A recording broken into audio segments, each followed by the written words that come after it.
Noon, dahil may tatay pa kami, hindi ko pa siya responsibilidad.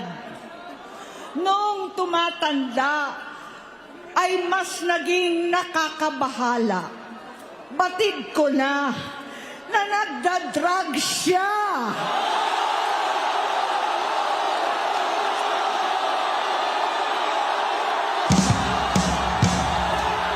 Nalaman ko at ng pamilya, nalaman ng pamilya, seryoso ito. Minsan, kami ng Presidential Guard at Metro Gompa ang naglilinis tuwing nagpa-party po sila.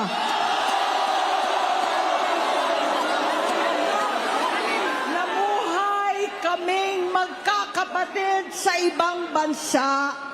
Kami-kami lang.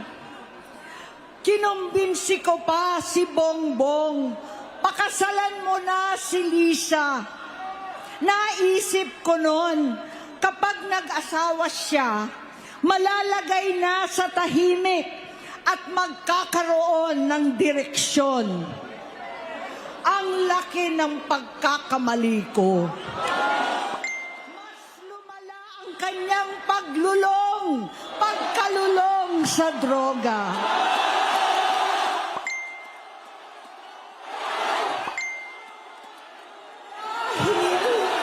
Parehas pala silang mag-asawa.